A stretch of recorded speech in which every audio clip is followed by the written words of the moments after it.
Lens is a combination of two refracting surfaces. Combination of two refracting surfaces.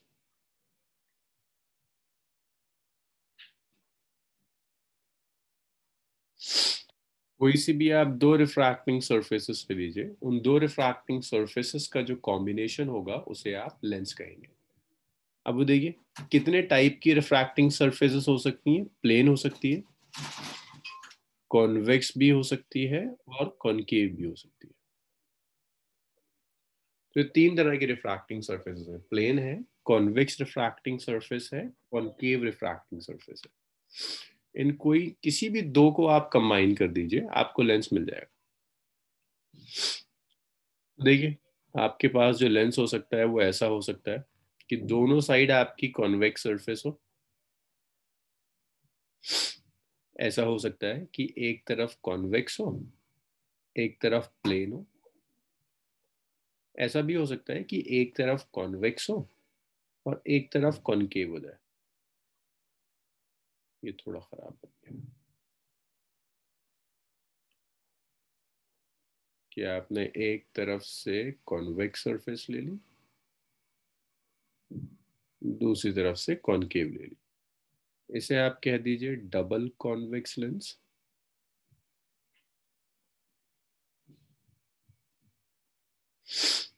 इसे by convex भी कहते हैं।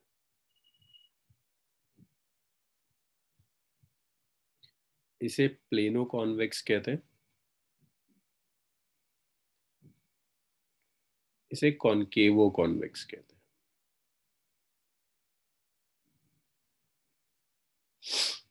इसी तरह से आप और कंबाइन कर सकते हैं, जैसे दो कॉनकेव सरफेसेस लगा दीजिए।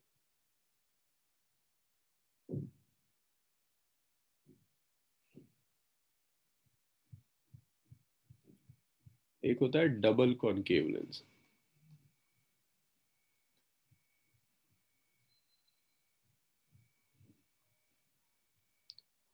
एक है बाय कॉनकेव।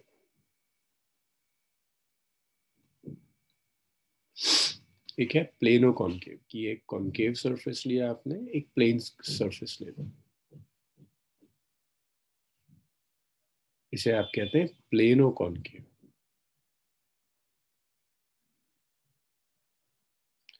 या आप ऐसे भी कर सकते हैं, एक आप कॉनकेव ले लीजिए और एक कॉन्वेक्स ले लीजिए।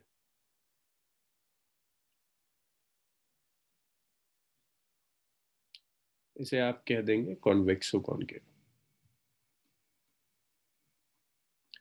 अब अगर आप ढंग से देखें और जो आप तो आपको दिखेगा कि कॉनकेवो कॉन्वेक्स और कॉन्वेक्सो कॉनकेव में कुछ अलग तो है ही नहीं, घुमा के रख दिया है।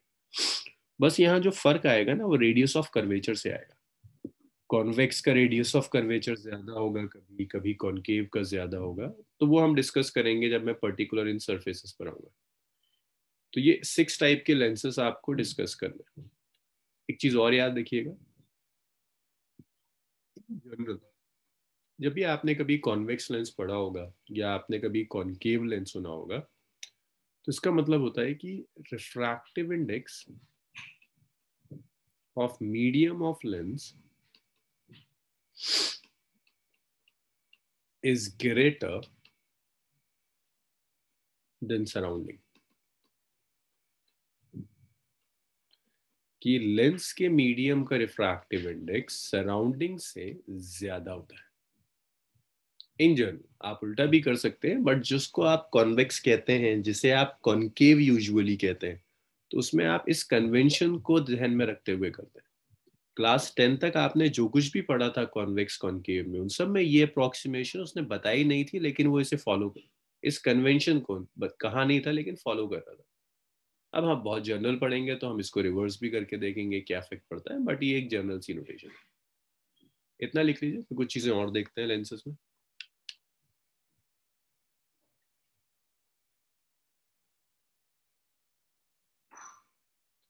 इतना लिख लें तो प्लीज बताइएगा मुझे, इसे रफ करते हैं।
चलिए,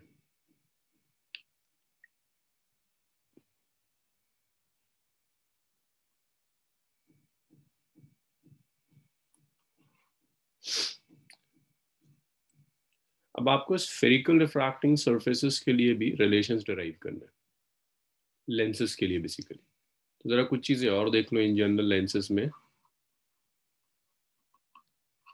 कोई एक लेंस लो कि इसमें रिफ्रैक्शन होता कैसे। मैं बाय कॉन्वेक्स लेंस ले लेता हूँ। अच्छा, लेकिन अब हो जाए तो बताइएगा मुझे।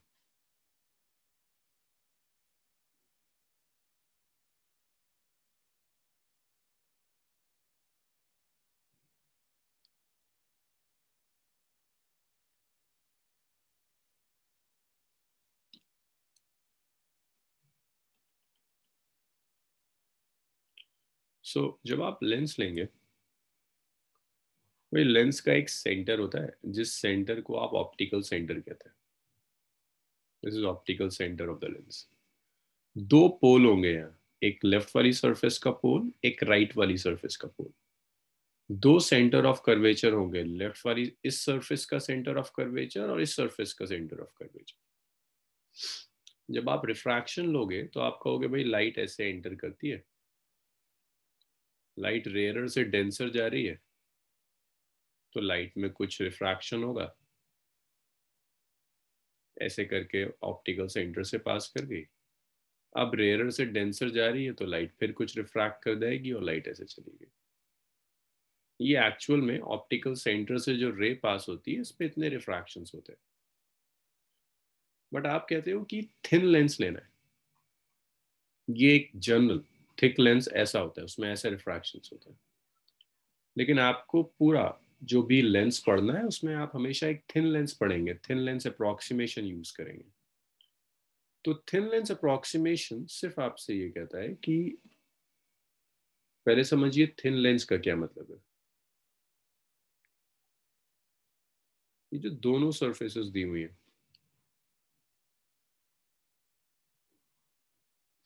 ये दोनों एक दूसरे के इतना ज्यादा क्लोज हैं,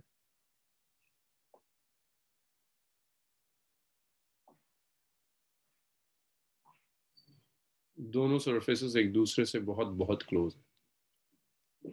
तो ये पहली सरफेस का पोल P1, ये दूसरी सरफेस का पोल P2, ये दोनों पोल्स आसपास हैं, बहुत दूर नहीं, बहुत आसपास पोल्स हो गए।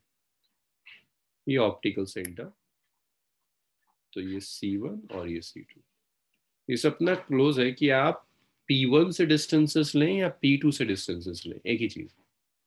इन thin lens, in thin lens P1, P2 and O are very close. Pole P1, pole P2 और ऑप्टिकल सेंटर बहुत क्लोज है। So distances from P1, P2 and O are same. आप डिस्टेंसेस P1 से लें, distances आप P2 से लें या डिस्टेंसेस आप O से लें, ये सारे डिस्टेंसेस एक ही होंगे, कोई फर्क नहीं। इतना लिख लीजिए।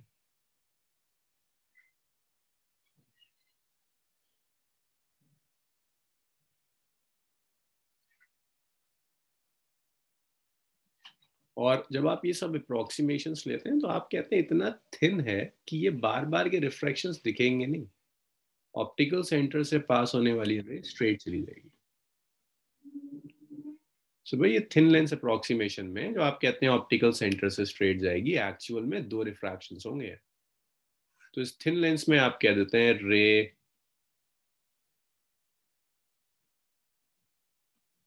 Passing through optical centre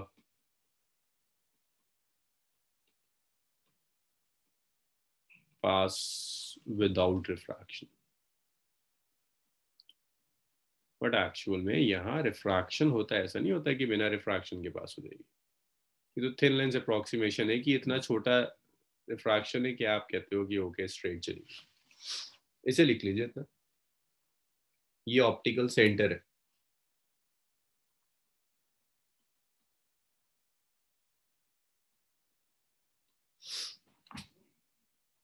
same कहानी कॉनकेव के लिए भी valid.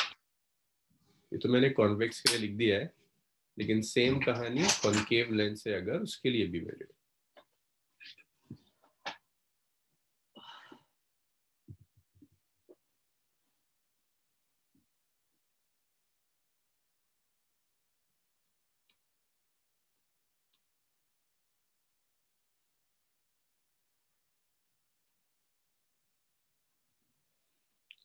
Exactly same concept concave lens के लिए भी वैलिड होगा।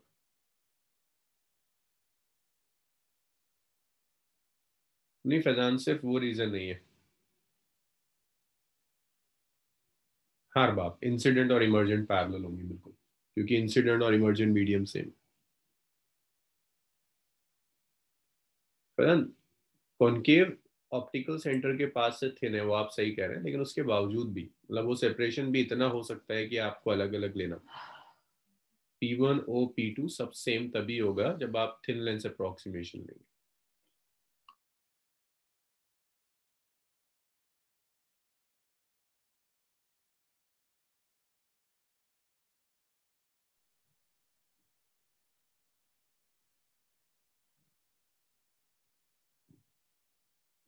हाँ फातिमा, इमेज फॉर्मेशन पर तो एज सच नहीं, लेकिन हाँ रिलेशंस पर बहुत इफेक्ट पड़ता है। आप जो भी रिलेशंस पढ़ेंगी, ऑब्जेक्ट डिस्टेंस, इमेज डिस्टेंस, वो सारे रिलेशंस हम थिन लेंस अप्रोक्सीमेशन में डिराइव करेंगे।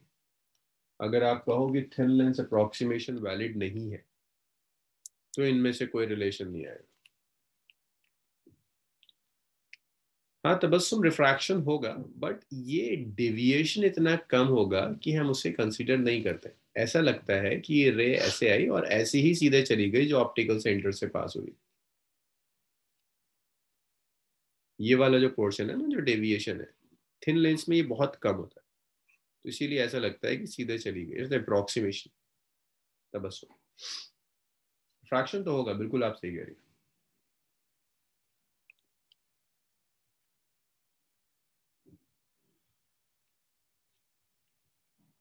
सब लिख चुके हैं, रब कर दूं इसे?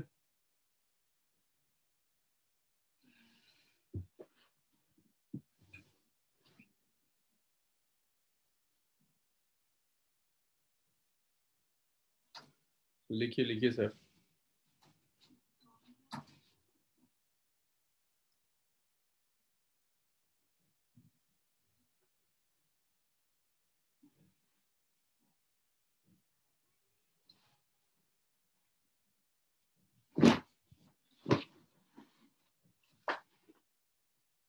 C1 राइट में होगा। देखो उसमें ये वाली जो फर्स्ट सरफेस है, जब तुम इसका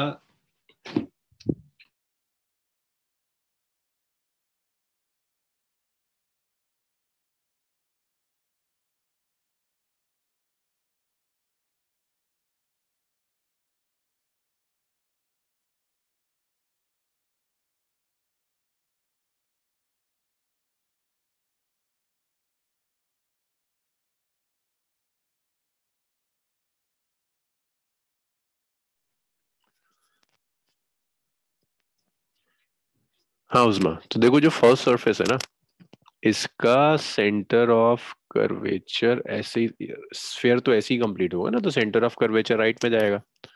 राइट वाली सरफेस का सेंटर ऑफ कर्वेचर लेफ्ट में होगा।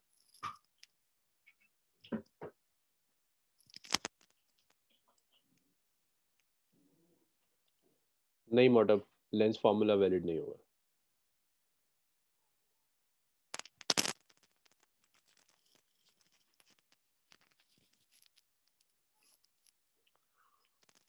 रब कर दूं सर? उसमें आपका क्लियर हुआ C1 और C2?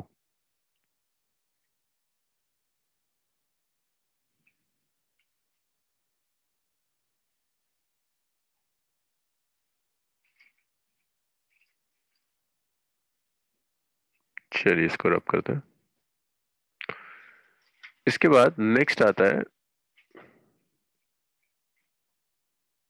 C1 दोनों के लिए कॉमन है? उसमें कहाँ कॉमन है? देखो C1 इस सरफेस के लिए, इस सरफेस का सेंटर ऑफ कर्वेचर C2 यहाँ है। कॉमन क्या है? दोनों सरफेसेस का अलग अलग ही तो है भाई। इस वाली सरफेस के लिए आप इधर स्फेयर कंप्लीट करोगे ना, ऐसा ही तो स्फेयर होगा ये सा वाला, जिसकी ये सरफेस पार्ट है। इस सरफेस के लिए आप इधर स्फेयर कंप्लीट करेंगे। तो इस सरफेस का सेंटर ऑफ कर्वेचर राइट में, इस सरफेस का सेंटर ऑफ कर्वेचर लेफ्ट में।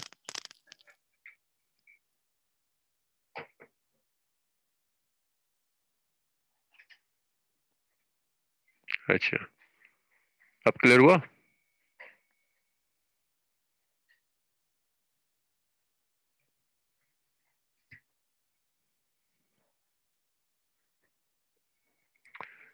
नेक्स्ट देखिए, फोकस एंड फोकल लेंथ।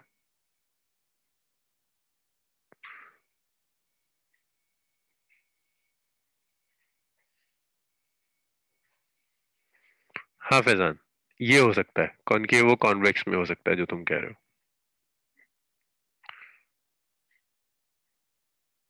नहीं नहीं फैजान, वहां भी नहीं होगा, अभी मैं करके दिखाऊंगा। तो अभी अलग है क्योंकि दोनों सरफेसेस के रेडियस ऑफ कर्वेचर अलग अलग हो सकते हैं। वो तब होगा जब दोनों सरफेस का रेडियस ऑफ कर्वेचर सेम है।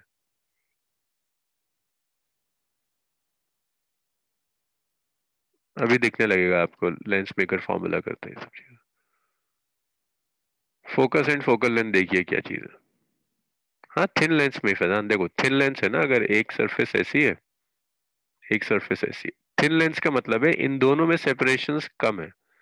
लेकिन फर्स्ट सरफेस का मान लीजिए रेडियस ऑफ कर्वेचर है 10 सेंटीमीटर, सेकेंड सरफेस का रेडियस ऑफ कर्वेचर हो सकता है ना 15 हो, तो दोनों के सेंटर ऑफ कर्वेचर अलग अलग जाएंगे। थिन लेंस का मतलब है इन दोनों सरफेसेस के बीच का सेपरेशन कम, दोनों के रेडियस ऑफ कर्वेचर अलग अलग हो सकते हैं। तो जरूरी नहीं कि C1 और C2 कोइंसाइड कर जाएगा फैजान।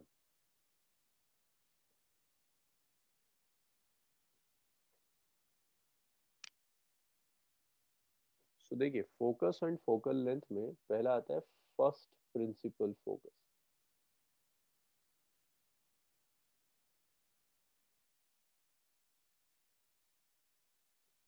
सो देखो, ये जो फर्स्ट प्रिंसिपल फोकस है, इसका क्या मतलब? अगर आप कॉन्वेक्स लेंस ले रहे हो तो फर्स्ट प्रिंसिपल फोकस का मतलब है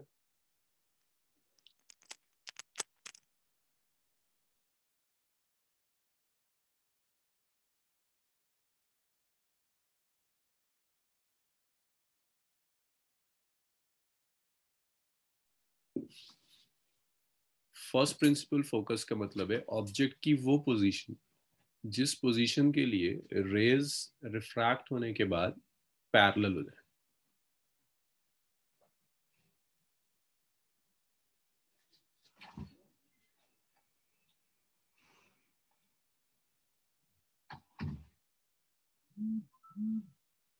तो वो पोजीशन ऑब्जेक्ट की जिसके लिए रेज रिफ्रैक्शन के बाद पैरेलल हो जाए, उसको आप फर्स्ट प्रिंसिपल फोकस कहेंगे। This is F1 first principle focus.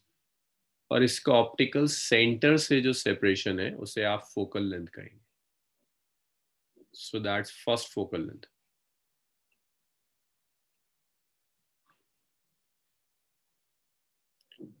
भाई जरा साइन कन्वेंशन लगा के बता सकते हो मुझे फोकल लेंथ पॉजिटिव है या नेगेटिव है?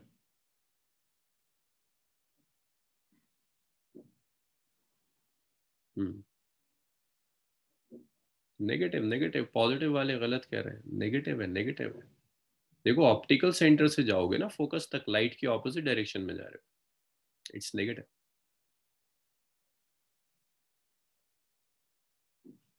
It's negative. अब आप इसी चीज को अगर कहते हैं कॉन्केव लेंस के लिए,